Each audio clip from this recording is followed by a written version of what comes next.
ഓം പരാശക്തി നമ. കളരിയിൽ അമ്മ ദേവീഭാവത്തിൽ ദർശനം കൊടുക്കുന്ന കാലം. ദർശനത്തിനിടയിൽ അടുത്തുണ്ടായിരുന്ന മക്കളോട് അമ്മ പറഞ്ഞു, അമ്മയ്ക്ക് കടുത്ത തലവേദനയാണ് മക്കളെ. ഒരു അലോപ്പതി ഡോക്ടറും അന്ന് ദർശനത്തിനുണ്ടായിരുന്നു. അദ്ദേഹത്തിന് അക്യുപ്രഷർ ചികിത്സ നന്നായിട്ടറിയാം. അമ്മയ്ക്ക് തലവേദനയുണ്ടെന്ന് അദ്ദേഹവും അറിഞ്ഞു. അദ്ദേഹം അമ്മയ്ക്കരികിലിരുത്തി വന്ദിച്ചു.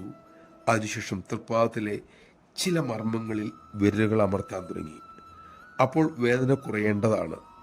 അദ്ദേഹം അവിടെ അങ്ങനെ അമർത്തിക്കൊണ്ടിരിക്കുമ്പോൾ അമ്മ പറഞ്ഞു, മോനെ, അതല്ല സ്ഥാനം, ശരിയായ സ്ഥാനം അപ്പുറയാണ്.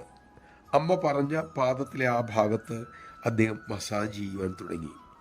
വീട്ടിലെത്തിയ അദ്ദേഹം അക്യുപ്രഷറിൻ്റെ പുസ്തകം എടുത്തു നോക്കി.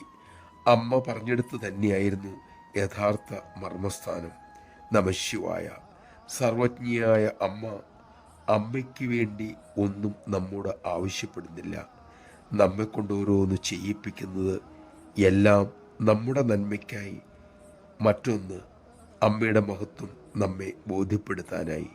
കാരണം മഹിമ അറിയുമ്പോഴല്ലേ നമ്മുടെ അഹന്തയ്ക്ക് അവിടെ ശരണാഗതി അടയാൻ സാധിക്കൂ. ഈ തിരിച്ചറിവ് നമുക്കുണ്ടാകട്ടെ. ആ തിരിച്ചറിവിനൊപ്പം ജീവിക്കുവാനും നമുക്ക് സാധിക്കട്ടെ.